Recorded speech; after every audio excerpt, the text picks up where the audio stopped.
안녕하세요 여러분, 조진영 목사입니다. 크리스찬들에게 있어서 누군가 연애를 하고 결혼을 결심하기까지 어떻게 하면 내 짝을 분별할 수 있을까 고민하는 분들이 굉장히 많은 것 같아요. 저는 4년 동안 연애한 아내와 결혼을 했고요. 지금 두 딸이 있고 결혼한 지 올해 10주년을 맞이했습니다.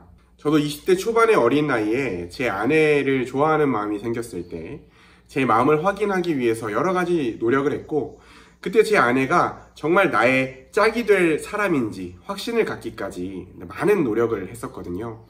그래서 제 사례를 통해서 여러분이 연애를 하거나 결혼을 하는 데 있어서 저런 부분도 고민해 볼 수 있구나, 저렇게 확신을 갖는 경우도 있구나 하고 조금이나마 도움을 얻을 수 있기를 바라는 마음에서 영상을 한번 찍어 보기로 했습니다.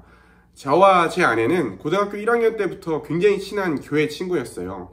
그런데 고등학교 내내 그리고 대학교 1, 2학년 때까지도 저는 제 아내를 이성으로 느낀 적이 사실 거의 없었어요. 정말 가족같이 서로 의지하고 고민도 들어주고 연애 상담도 해주는 그런 친한 친구였거든요.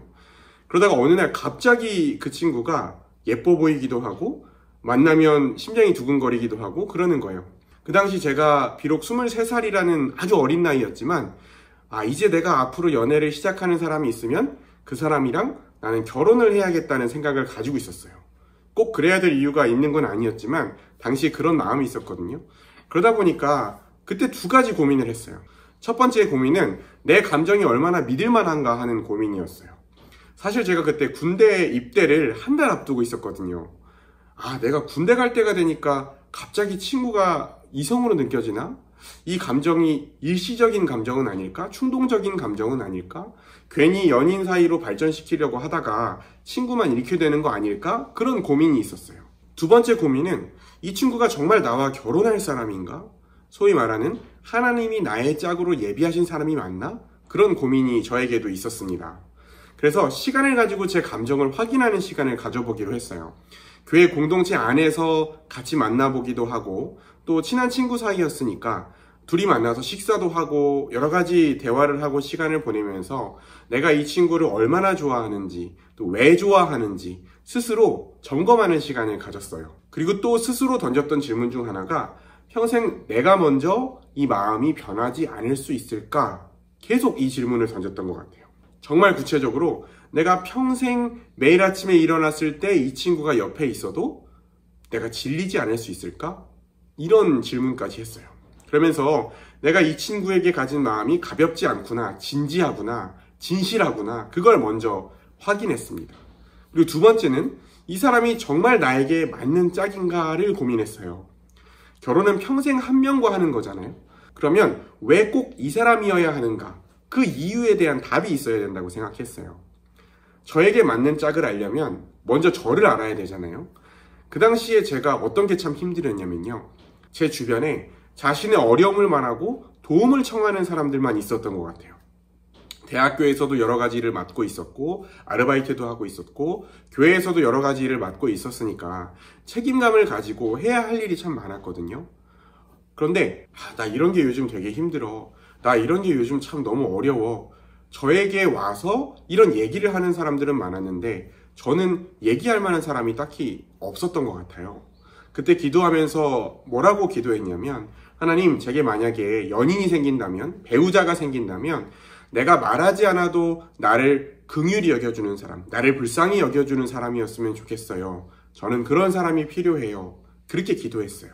그리고 그때 제가 성경을 읽으면서 기도했거든요. 말씀으로 응답을 받고 싶어서. 그때 기도하다가 보게 된 성경 구절이 바로 마태복음 5장 5절. 긍휼히 여기는 자는 복이 있나니 그들이 긍휼히 여김을 받을 것이요 라는 구절이었어요. 여러분, 제가 목사가 되고 성경을 공부하고 나서 보니까 이 구절은 사실 사람과 사람에 관한 이야기가 아니에요. 하나님으로부터 긍휼히 여김을 받아서 구원받은 백성은 다른 사람을 긍휼히 여기면서 살아가는 것이 마땅하다, 이런 뜻을 가진 말씀이에요.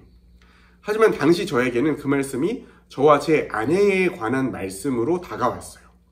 그러니까 당시 제 친구였던 아내가 경제적으로나 정서적으로나 여러 가지로 참 어려운 상황이 있었거든요. 그때 제 친구들 중에서 제가 가장 긍휼히 여기던 사람이 제 아내이기도 했어요. 그때 이 말씀을 보면서 내가 가장 긍휼히 여기는 사람과 짝이 되어서 그 사람을 긍휼히 여기면서 평생 살아갈 때에 나 또한 긍휼히 여김을 받으며 살아갈 수 있겠다. 이런 확신으로 저에게 다가왔어요. 그래서 이 두 가지 질문을 확인한 뒤에 제가 아내에게 제 마음을 고백했고, 고맙게도 제 아내가 제 고백을 받아줬어요. 그리고 당시 청년부 담당 목사님께 말씀을 드리고 교제를 하다가 제가 군대에 갔다 와서 신학대학원에 들어가기 전에 결혼을 하게 됐습니다. 여러분, 제가 두서 없이 제가 연애를 하고 결혼을 하게 된 과정을 짤막하게 나눠봤는데요. 제가 겪었던 과정이 답이 될 수 없고, 아까 말씀드렸듯이 성경 구절 같은 경우에도 사실 원래 성경이 말하고자 하는 의도와는 맞지 않는 해석을 받아들였던 것 같아요. 그렇지만 진지하고 정직하게 자신을 돌아보고 또 하나님 앞에 어떻게든 좋은 배우자, 성경적 배우자로 세워지고자 하는 마음을 가지고 애쓸 때 하나님이 주시는 은혜가 있다는 사실을 기억하시면 좋겠습니다. 그렇게 하다 보면 아마 저보다 훨씬 더 잘 분별하고 또 하나님의 선한 인도하심을 받으리라고 생각합니다. 계속 함께 고민하고 은혜를 나누고 싶은 분들은 구독과 좋아요 부탁드리고요. 하고 싶은 말씀이나 궁금한 게 있으신 분들은 댓글로 남겨주시면 답변해 드리도록 하겠습니다. 영상 봐주셔서 감사합니다.